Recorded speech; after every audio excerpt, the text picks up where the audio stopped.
오늘 이제 우리들은 이 본문 말씀 마태복음 25장 14절부터 30절의 말씀을 통하여서 그리스도인의 그 경제에 대해서 이제 3주간에 걸쳐서 시리즈로 말씀을 나눴습니다. 오늘은 이제 이 말씀의 마지막 날로 그리스도인의 노동관 그리고 직업관에 대하여서 이 말씀을 통하여서 함께 은혜를 나누고자 합니다. 우리가 신앙생활하면서 경제와 떨어질 수가 없습니다. 또 경제라고 하면은 다른 얘기로 하면 우리들이 노동을 하는 것과 떨어질 수도 없고, 노동이라고 하는 것은 결국 우리들의 직업이라고 하는 것과 떨어질 수 없다라고 하는 겁니다. 그런 면에서 오늘 성경에 보시면은 우리들에게 좋은 청지기가 되도록 하나님은 우리를 부르고 계시는데, 어떻게 하여야 우리들이 좋은 청지기로 살아갈 수 있을까? 분명한 노동관을 가지고 있어야 되고, 또 직업관에 대한 성서적인 이해를 바르게 갖고 있어야 우리들이 세상에서 청지기 역할을 잘하게 될 줄을 믿습니다. 그런 면에서 오늘 이 말씀을 묵상하시면서 그리스도인의 노동관은 이런 거구나, 내가 직업을 가질 때는 어떻게 내가 어떤 자세를 가지고 직업을 가져야 될까라고 하는 그런 하나님의 지혜가 저와 여러분에게 깨달아지시는 가운데, 일생을 우리가 노동하면서 살고 직장 생활을 하되 여러분 흔들림 없는 그리스도인의 삶으로 잘 사는 삶이 되시기를 주님의 이름으로 축원합니다. 부자로 사는 것도 중요하지만 잘 사는 게 더 중요하다 그랬습니다. 부자로 살면서 지옥같이 사는 삶도 있고요, 가난하면서도 행복하게 사는 삶이 있다라고 하는 겁니다.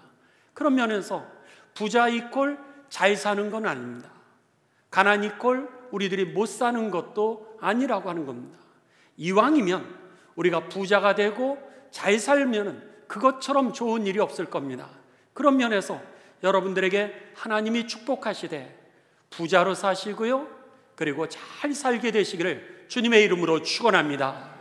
가난해도 여러분 불행하게 사는 게 아니라 정말 가난해도 잘 살아서 하나님께 영광이 되고 많은 사람들에게 복의 근원이 되시기를 주님의 이름으로 축원합니다. 오늘 본문 말씀은 이제 여러분들이 잘 아시는 것처럼 내용은 이런 말씀입니다. 어느 주인이 타국으로 가게 되었습니다.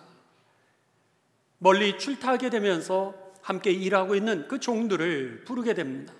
그리고 어떤 종에게는 5달란트를, 어떤 종에게는 2달란트를, 어떤 종에게는 1달란트를 이제 맡기고 떠나게 됩니다. 멀리 갔다가 출타했다가 돌아옵니다. 그리고 나서 그에게 나눠줬던 그 5달란트, 2달란트, 1달란트 받았던 그 종들을 다 모아서 같이 결산을 합니다. 먼저 5달란트 가진 종이 주인에게 와서 이렇게 얘기를 합니다. 주인님, 제가 열심히 노동해서 이제 5달란트를 더 남겼습니다. 보소서. 이렇게 주인에게 얘기했을 때 그 주인이 뭐라 그러시면, 잘하였도다, 착하고 충성된 종아, 그러면서 그를 칭찬하게 됩니다.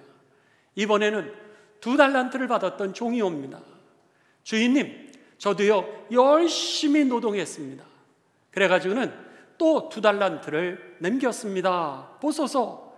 이렇게 주인에게 이야기하자 주인이 잘하였도다, 착하고 충성된 종아, 그러면서 그를 칭찬합니다. 마지막으로 1달란트 받았던 그 종이 옵니다. 주인님, 저는요 혹시나 제가 사업을 하든지 아니면 노동을 하다가 원금도 잃어버리게 될까 무서워서 그것을 잘 보관했다가 주인님에게 손해를 끼치지 아니하고 그대로 제가 이 1달란트를 가지고 왔습니다. 주인님 보소서. 이렇게 얘기했더니 그 주인의 반응이 완전히 달랐습니다. 이 악하고 게으른 종아, 그러면서 그를 내쫓으려는 거요. 결국 그는 어두운 데 내쫓겨 일을 가는 그런 이 심판을 받게 됩니다. 오늘 본문 말씀이 바로 그 내용입니다. 이것을 우리는 2주 동안 이 말씀을 묵상하면서 그리스도인의 경제 생활에 있어서 하나님이 우리에게 달란트, 은혜, 아니면 물질, 건강, 재능을 맡겨주셨는데 그 메시지가 뭘까라고 하는 걸 돌아봤습니다. 첫 번째는 우리들에게 주신 그 모든 물질의 주인은 하나님이시라고 하는 겁니다. 우리들은 빈손으로 왔습니다. 아이들이 오늘 이 100일 된 이 도화라든지 아니면 바로 태어났던 잔영이라든지 저들이 여러분 돈 들고 온 사람은 아무도 없습니다. 그냥 빈손으로 왔는데 하나님께서 저들에게 재능과 물질과 건강과 모든 환경들을 맡겨주셨던 것이죠. 중요한 것은 그 모든 물질의 주인은, 축복의 주인은 하나님이시라고 하는 거고, 우리들은 그것을 그 주인의 뜻에 맞게 사용하도록 위임받은 청직이라고 하는 사실입니다. 이왕 여러분 짧은 세상을 살아가시는데 허송세월하지 마시고 정말 잘 살되 하나님의 기쁨이 되는, 오늘 찬양하셨던 것처럼 하나님께 영광을 돌리는 복된 삶이 되시기를 주님의 이름으로 축원합니다.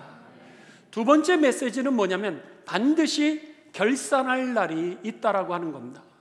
주인이 돌아와서 그동안 어떻게 살았는지, 맡겨놓은 그 달란트를 어떻게 사용했는지를 물으신다라고 하는 겁니다. 그때 여러분과 저도 정말 5달란트도 더 남겼습니다, 2달란트 더 남겼습니다, 이렇게 칭찬받게 되시기를 바랍니다. 열심히 여러분 살아가십시오. 절대로 우리가 후회하지 않을 겁니다. 이것이 두 번째 메시지였습니다.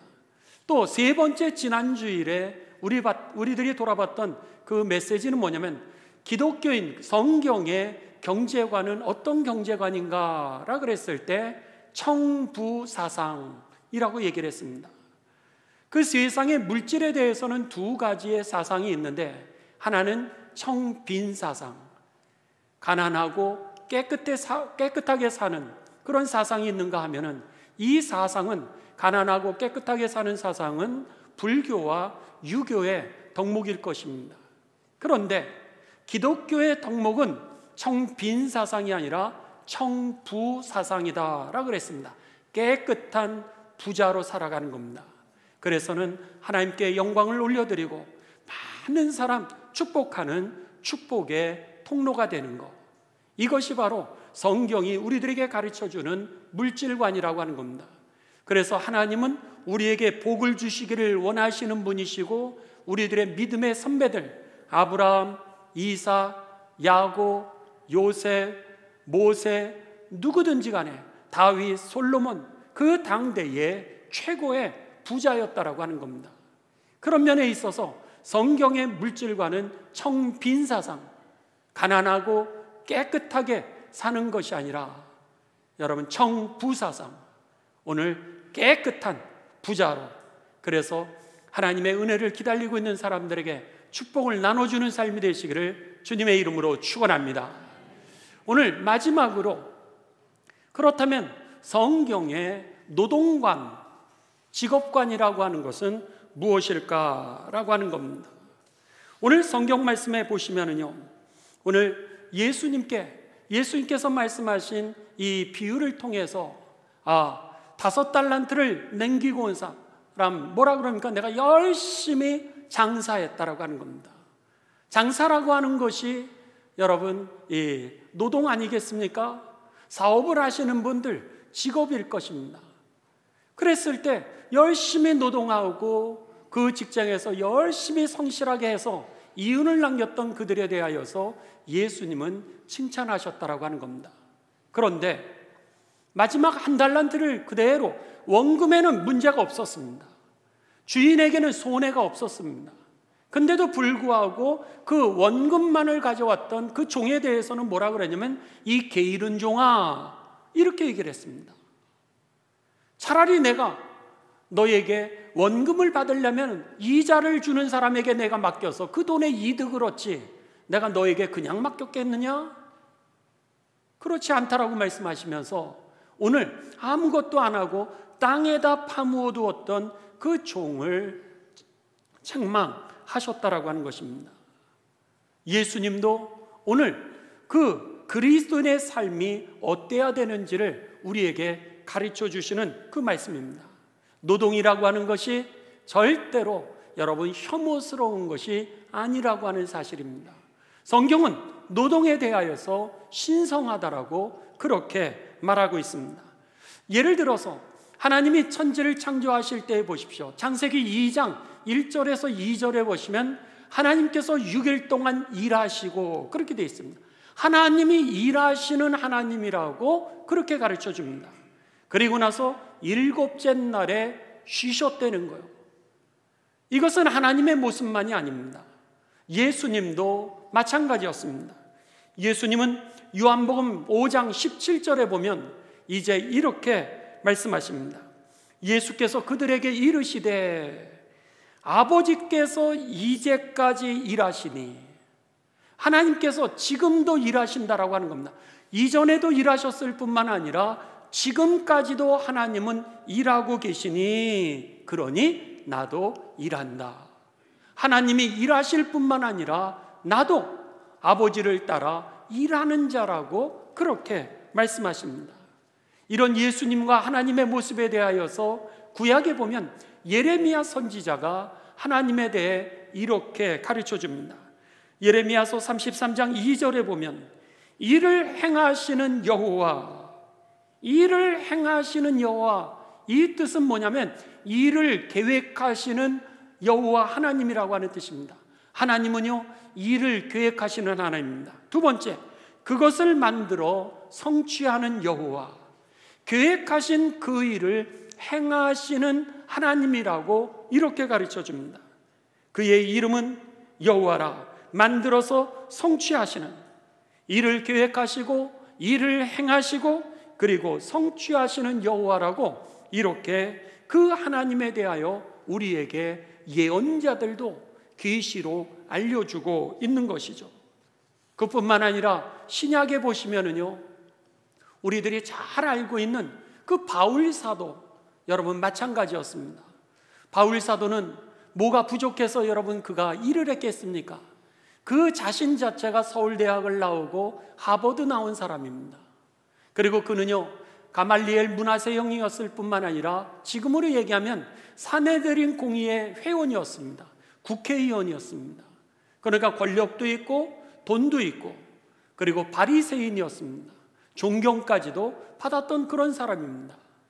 그런데 그 사도 바울이 뭐라 그러냐면 데살로니가 후서 3장 10절에 우리가 너희와 함께 있을 때에도 너희에게 명하기를 누구든지 일하기 싫어하거든 먹지도 말게 하라, 이렇게 얘기를 합니다. 누구든지 일하기를 싫어하는 사람에게는 먹지도 말게 하라. 그러면서 그도요 텐트 만드는 일을 하게 됩니다. 돈도 많고 국회의원이고 좋은 학교 나왔는데도 불구하고 그가 텐트를 만들면서 하나님의 나라를 위하여 일하고 그 축복을 이제 다른 사람에게 나누었던 삶이 그의 삶이면서, 그러면서 성도들에게 얘기하는 겁니다. 지금 예수님을 안 믿는 사람들에게 얘기하는 것이 아니라 예수님을 믿는 그 사람들을 향하여 여러분 일하기 싫으면 잡수시지도 마십시오. 그들에게 주지도 말라라고 그렇게 권면하는 것은 이 노동이 얼마나 신성한 것인가라고 하는 것을 우리들에게 가르쳐 줍니다. 왜 노동이 신선한가? 그 이유는 여러분 노동을 통하여서 우리가 때로는 많이 벌을 때도 있고 작게 벌을 수도 있습니다. 그러나 많게 벌든 작게 벌든 그것을 가지고서요 하나님께 영광을 올려드릴 수 있는 도구이기 때문인 것입니다. 그것을 통하여서 여러분의 가족들에게 먹여 살릴 수 있는 축복의 도구가 바로 여러분의 노동을 통하여서 오게 되는, 그리고 여러분의 직업을 통해서 주어지게 되는 그 물질이라고 하는 겁니다. 그뿐입니까? 여러분의 노동을 통하여서 때로는 5만 원을 벌을 수도 있습니다. 그런데 5만 원을 벌는다 할지라도 오늘 여러분 이 가난하고 도움이 필요한 사람들, 그분들에게 여러분들이 빵이라도 하나 들고 가서 사서 그들을 신방한다면 그들에게 얼마나 위로가 되겠습니까? 오늘 배고픈 이들에게 저들이 밥 한 끼를 사줄 수만 있다면 그게 얼마나 큰 축복의 통로가 되겠습니까? 옷을 헐벗은 사람들, 감옥에 있는 사람들, 그들에게 찾아가서 여러분 빵 하나라도 사주고 옷 한 벌이라도 여러분들이 사준다면 그들에게 얼마나 큰 축복이 되겠습니까? 우리의 작은 섬김을 통하여 하나님은 영광 받으시고요, 그들은 살아나는 겁니다. 그렇기 때문에 거저 생기는 것이 아니라 우리들의 노동, 우리들의 직업을 통하여서 이런 하나님의 축복이 나를 통해 흘러가기 때문에 이 노동에 대해서 오늘 성경은 거룩한 것이라고, 신령한 것이라고 이렇게 축복하고 있는 것입니다. 그래서 종교개혁자였던 마틴 루터 같은 목사님은 뭐라 그러냐면 이 노동이라고 하는 것은 소명이다, 그렇게 얘기를 합니다. 그냥 일하는 게 아니라는 거예요. 하나님의 뜻을 이루는 부르심이라고 그렇게 이야기를 했습니다. 여러분, 때로는 우리가 아르바이트 할 때도 있습니다. 만일 우리들이 하는 이 일을 통하여 하나님이 영광 받으시고 하나님의 뜻을 이룬다고 생각한다면 우리들이 아르바이트를 하더라도요, 여러분 땜빵하지 않을 겁니다. 이왕 여러분 우리가 아르바이트를 하시되 최선을 다해서 일하게 되시길 주님의 이름으로 축원합니다.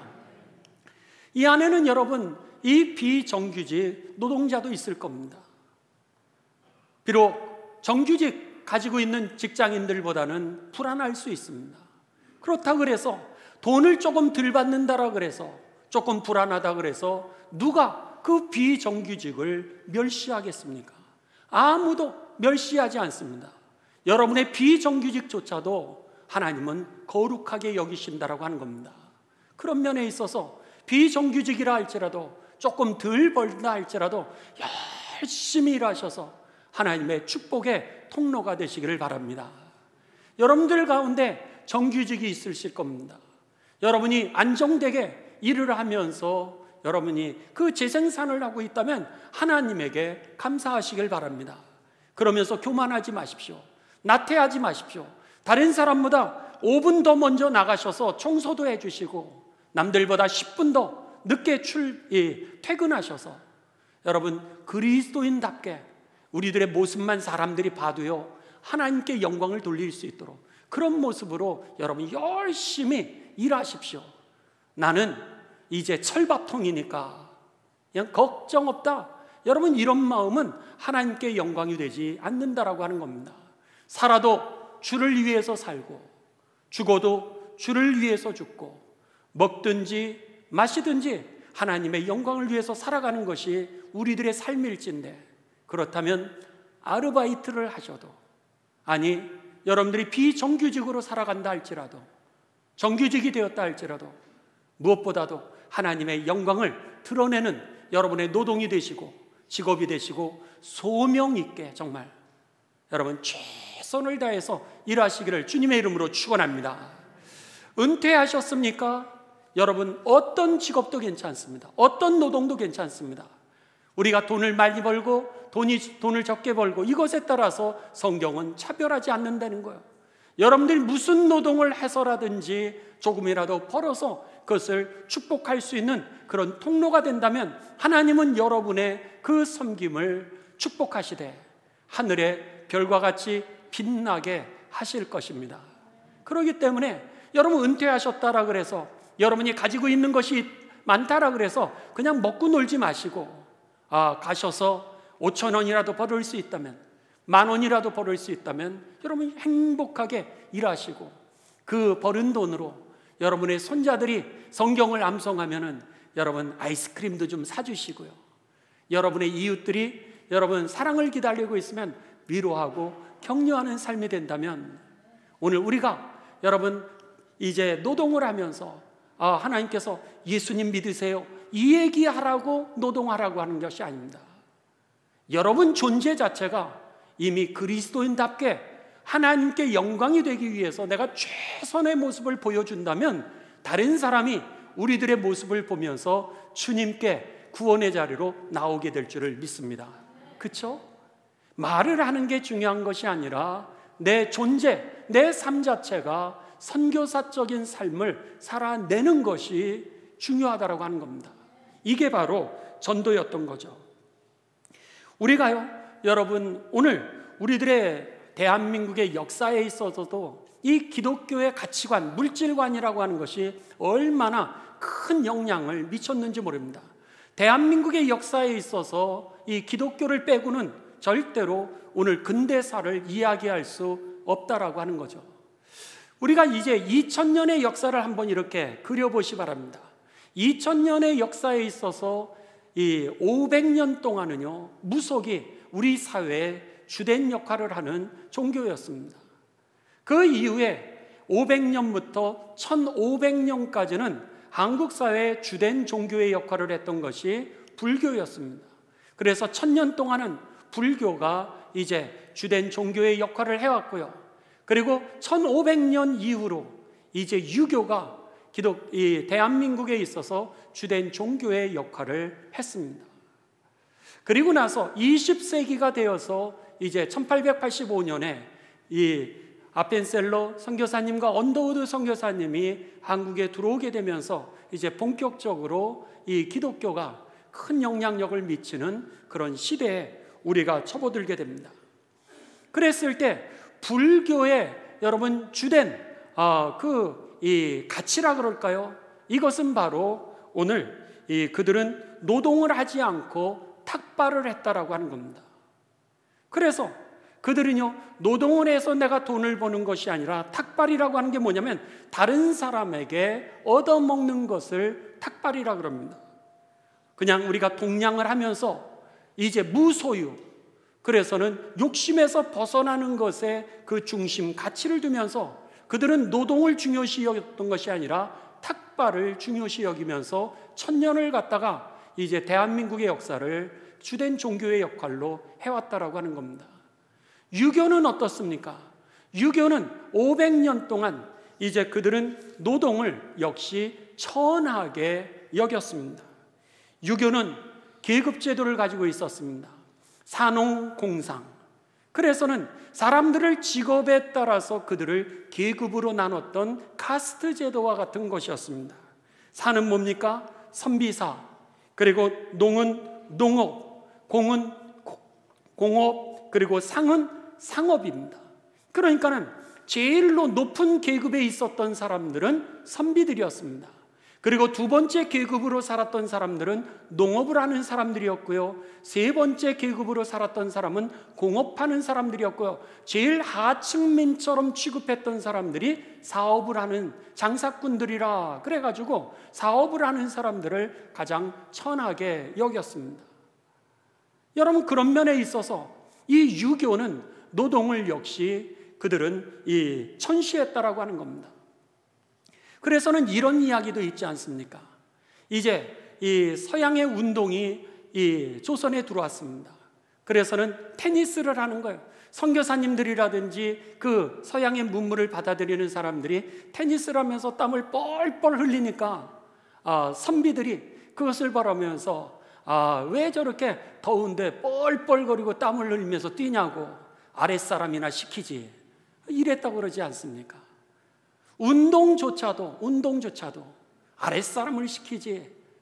선비의 그 역할이 그렇게 지대적인 어떤 영향력이라 이렇게 생각했기 때문에 오늘 유교 500년, 불교 1000년을 다스리는 동안 이 노동에 대한 그 천시로 이 사회는 여러분 보릿고개조차 하나도 극복하지 못하였던 것이 우리나라의 역사였다라고 하는 겁니다.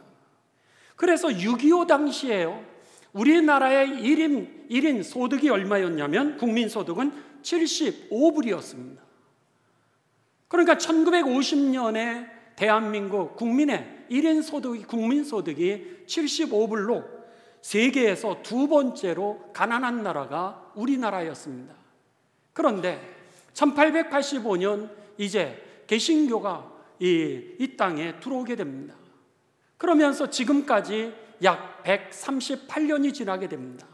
근 140년이 되었는데 지금 이제 기독교가 들어온 지 현재는 세계 11위에서 12위의 경제 대국이 되었다라고 하는 겁니다. 대한민국의 경제사에 있어서 역사에 있어서 개신교를 빼놓고서는 여러분 오늘 근대사를 얘기할 수 없다라고 하는 거죠. 그 이유가 어디 있습니까? 교회가 들어오게 되면서 왜 나라가 이렇게 이 꼴찌에서 두 번째였던 나라가 앞에서 11번, 12번째 되는 이제는 세계에 우리가 도와주는 국가로 변화될 수 있었을까? 그것은 여러분 기독교는 노동을 귀하게 여겼기 때문인 것입니다. 직업에 대해서 아주 귀하게 여겼던 것입니다. 그래서 막스 베버라고 하는, 여러분 아실 겁니다. 막스 베버라고 하는 프로테스탄티즘의 윤리와 자본주의 정신이라고 하는 책에서 이 막스 베버는 무슨 얘기를 하냐면 기독교가 들어간 나라는 경제가 반드시 부흥하게 되어 있다, 이런 얘기를 합니다. 왜냐하면 직업이 하나님의 부르시는 소명이기 때문에, 하나님의 영광을 위해서 이 땅의 축복을 위하여서 우리들에게 주신 하나님의 축복의 도구가 우리의 노동이요, 우리의 직업이기 때문에 오늘 그 가치관을 가지고 있는 그리스도인이 서 있는 곳마다 그곳은 부흥하게 되어 있다라고 그렇게 선언했던 것입니다. 여러분 한번 세계 지도를 이렇게 한번 꺼내 놓으시고, 그리고 나서 예수님을 믿는 그 나라를 빨간 거로 한번 이렇게 표시를 한번 해보십시오. 놀랍게도요, 예수님을 믿는 그 국가들은 다 경제적으로 부흥되어 있습니다. 그런데 예수님을 믿지 않는 국가들은요, 카스트 제도처럼 노동을 갖다가 천시하고 이 노동을 통하여서 그들의 계급을 나누게 되면서 여러분 그 경제사회가 어려운 가운데 처해 있고, 사람들이 오히려 여러분 계급제도로 인하여서 그들이 억압을 받고 있는 사회임을 우리들은 쉽게 알 수 있다라고 하는 겁니다. 그런 이 대한민국의 역사에 있어서 아주 독보적인 일 중에 하나는 국채보상운동이라고 하는 겁니다. 1904년에 이제 러일 전쟁에서 일본이 승리하게 됩니다. 러시아가 조선에 대한 그 국권을 갖다가 점점 크게 확대하는 모습을 보면서 일본이 위기를 느끼게 되죠. 그러면서 러시아와 전쟁을 하게 됩니다. 일본의 승리였습니다. 1905년 그 다음에 그들은 러시아에게 약속을 받아낸 게 뭐냐면 조선 땅에 대하여서 러시아는 간섭하지 않는다는 거였습니다. 모든 권한은 일본에게 넘겨준다라고 하는 것이 러일 전쟁의 결론이었습니다. 결국 조선 땅에 대한 주권을 이제 일본이 갖게 되면서 1905년 을사보호조약이라고도 얘기를 하고 을사늑약이라고도 얘기하고 을사불평등조약이라도 하는 이 체결을 우리가 일본하고 하게 됩니다.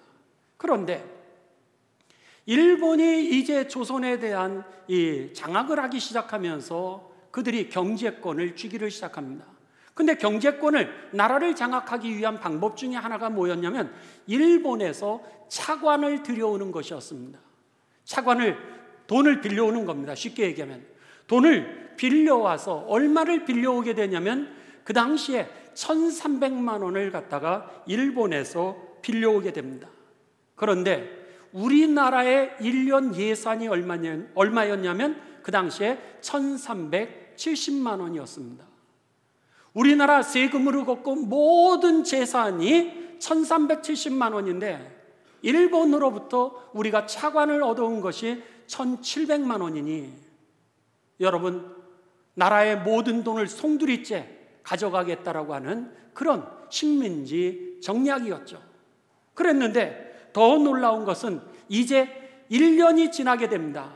1년이 지나게 되면서 1906년, 1907년이 되면서 그 이자가 얼마로 불어나게 되면 1,840만 원이 되고 맙니다.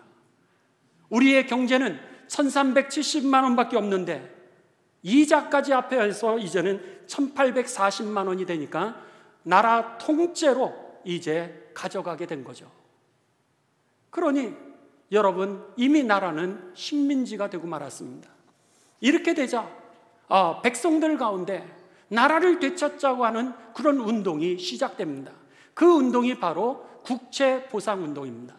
무엇을 가지고 시작하게 되냐면 이제 우리가 일본 사람들이 일본으로부터 들여오는 담배를 끊어버리자, 그런 운동을 하게 된 겁니다. 왜냐하면 그 당시에 담배를 필 때 담배의 주 생산지는, 그 공급지는 일본이었습니다. 그러니까 우리가 일본에서 들어오는 이 담배를 끊어버리고 돈을 모아가지고 나라의 주권을 되찾자라고 하는 운동이 이 국채 보상 운동입니다. 그랬는데 이 국채 보상 운동을 시작할 때 시작 운동을 했던 사람이 누구냐면 서상돈이라고 하는 사람이고요. 그리고 우리 교회 김광재 장로님이 계시는데 김광재라고 하는 그런 선생이었습니다. 이들이 이제 사람들이 보는 그 앞에서 담배 재떨이하고 그리고 곰방 이렇게 길었던 그 담뱃재를 갖다가 다 깨트려 버립니다. 그러면서 우리가 이 일본에서 들여오고 있는 이 담배를 끊어버리고 그 돈을 모아가지고 이제 국채 보상을 하자는 거예요. 그랬더니 전국에서 일어나게 됩니다. 전국에서 같이 이 금년운동에 함께 조인하게 되고요. 그렇게 되면서 국채보상지원금 총합소가 만들어지게 되는데 대한매일신보를 중심으로 해서 그곳에 이제 돈을 모으는 기관이 생기게 되고 그 일을 누가 하게 되냐면 양기탁 선생이 하게 됩니다. 그런데 여러분, 이 국채보상 운동을 하면서 창녀들까지도, 아니 여러분 거린들조차도 자기들이 동냥했던 놈까지도 막 돈을 모아가지고 이제 나라를 되찾자라고 이렇게 운동을 했을 때에 여러분 결국은 성공하지 못하게 됩니다. 왜냐하면 일본 사람들이 가만 냅두겠습니까? 그러니까 모함을 해서 함정을 빠뜨리게 되고 이 일을 주도했던 사람들을 감옥에 가두게 되고, 그리고 이 돈을 모아서 국채 보상하는 게 아니라 저들이 돈을 빼돌린다라고 이렇게 모함을 해가지고 국민들의 그 단합을 갖다가 이제 결렬시켜 버리게 됩니다. 해산시키게 되죠. 결국은 국채 보상은 사실은 실패로 끝나게 됩니다. 그런데 그 일을 주도했던 서상돈 씨는 이제 여러분 그리스도인입니다. 김광재 선생 역시 그리스도인입니다. 양기탁 선생 역시 그리스도인들입니다. 서상돈 씨는 천주교인이었고요. 그리고 이 양기탁 씨 역시 여러분 그리스도인 개신교인이었고요. 김광재 씨 역시 개신교인들이었습니다. 비록 그 운동이 실패는 되었지만 그럼에도 불구하고 그리스도인들이 국권을 되찾자라고 운동을 일으켰던 것이 국채보상 운동이었던 거예요. 결국 실패로 갔지만 이 운동은 계속해서 이어가면서 그들이 모은 돈을 이제 독립자금으로 대기를 시작합니다. 그러면서 나중에 그 독립운동을 할 수 있는 힘이 되죠. 지난번에도 우리들이 역사를 변화시킨 사건에서 함께 보셨던 것처럼 나라의 3.1운동 그 주체가 다 그리스도인들 아닙니까? 그 독립운동을 했던 그 자금들이 다 이 운동을 통하여서 이제 시작이 되고 그리고 그들에게 전달이 되기 시작합니다. 그런데 이 운동은 여기서 끝나지 않습니다. 이후로 금주운동으로 이어가게 되죠. 금연운동에서 이제 금주운동을 해서 역시 그 당시에 술도 일본에서 공급되어졌습니다. 그러다 보니까는 일본에서 공급되어지는 이 술을 우리가 끊자, 그리고 그 돈을 모아서 나라를 되살리자라고 하면서 금연운동을 하게 되는데, 이게 바로 여러분 오늘날 기독교인들이 그 일을 하게 되면서 오늘 이 사회의 기독교의 큰 덕목이 되기를 시작합니다. 온 국민들이 금주운동 그리고 금연운동에 참여하게 되면서 기독교가 풀뿌리를 깊이 내리게 되죠. 이것이 오늘날 기독교의 덕목이 되어서 여러분 교회를 다니면 우리가 술하지 않습니다, 그리고 담배하지 않습니다, 그런 것들은 사실은 성경에 나와 있는 이야기가 아니라 우리나라의 뿌리를 내리게 되었던 기독교의 전통에 의하여서 오늘 우리가 금연, 금주를 했다라고 하는 겁니다. 예수님을 안 믿는 사람들인데도 불구하고요, 오늘 그리스도인들은 담배를 안 피는 거로, 술을 안 먹는 거로 이렇게 생각하는 게 다 그 전통에서 오늘까지 왔던 거죠. 어쩌면 여러분 이 담배와 술은 구원하고는 상관없는 겁니다. 그래서 어떤 분이 그러시잖아요. 담배를 끊으라 그랬더니 성경에 어디 담배 피지 말라 그러는 데가 어디 있냐고. 술 잡수시지 말라 그랬더니 아니 술 취하지 말라 그랬지 술 먹지 말라 그랬던 적이 어디 있냐고. 이렇게도 얘기하지 않습니까? 그렇습니다. 여러분이 잡수시는 그 술, 여러분이 피시는 그 담배는 구원하고는 상관없습니다. 그런데 기독교의 덕목 중에 하나로 많은 사람들에게 그리스도인들은 담배를 안 피는구나, 담배를 끊는구나, 술을 안 먹는구나, 이렇게 생각하는 게 덕목인 것을 여러분 기억하시면서 술을 먹되 또 담배를 피되 여러분 자신 있게 잡수시고 자신 있게 피시고 구원하고는 상관없습니다. 그러나 덕 있는 그리스도인으로 절제할 수 있는 삶이 되시기를 주님의 이름으로 부탁드립니다. 저도 먹어도 됩니다. 저도 먹어도 되고 저도 펴도 되는데 신학교 가면은 여러분 피고 먹으면은 정학을 줍니다. 그 이유는 뭐죠? 그게 그리스도인의 덕목이기 때문에 그렇게 했던 거죠. 그러니까 우리들은 하나님의 영광을 위해서 그렇게 하지 않는 겁니다. 오늘 말씀의 결론을 내립니다. 여러분 베드로 전서 2장 9절에 보면 우리들에게 이렇게 말씀을 했습니다. 베드로 전서 2장 9절은 우리들에게 너희는 이제 세상에 있어서 왕 같은 제사장이다 그렇게 말씀합니다. 너희는 하나님이 택하신 족속일 뿐만 아니라 왕 같은 제사장이라, 그리고 거룩한 나라인 거예요. 왕 같은 제사장이라고 하는 이 말은 무슨 얘기냐면 성직자라고 하는 겁니다. 꼭 성직자라 그래서 목사만 되어야 성직자냐 그런 것이 아니라 여러분들이 하나님 앞에서 내가 살아가도록 부름을 받은, 그래서 여러분의 노동을 통하여서 여러분의 직장을 통하여서 하나님의 축복의 통로가 되도록 부름받은 여러분도 성직자라고 하는 것이 베드로전서 2장 9절의 말씀이었던 겁니다. 그렇다면 여러분이 아르바이트를 하시든 비정규직으로 사시든 아니면 여러분들이 정규직으로 사시든 아니면 은퇴하셔서 이제 여러분들이 간간히 노동을 하시면서 수익을 얻든 간에 어떤 자리든지 여러분 그 자리가, 그 직업과 그 물질이 여러분 성직에 관한 일임을 여러분 기억하시면서 오늘 사람을 보면서 일하지 마시고 하나님 앞에서, 그리고 이 땅의 축복을 위해서 먼저는 여러분 자신을 위해서 쓰시고요, 그리고 두 번째는 여러분 가족을 위해서 잘 쓰시기 바랍니다. 그리고 세 번째는 여러분의 사랑을 기다리고 위로를 기다리고 있는 사람들을 위해서 잘 쓰시고요, 그리고도 남는다면 여러분 세계 하나님의 나라를 위해서 온 열방이 주께 돌아오는데 귀하게 선교의 그 일환으로 여러분들이 쓰임받게 되시기를 주님의 이름으로 축원합니다. 그래서 골로새서 3장 23절은 사도 바울은 우리들의 노동과 직업에 대하여 이렇게 결론을 내리고 있습니다. 우리 다 같이 봉독하시고 이제 기도하도록 하겠습니다. 다 같이 봉독하십니다.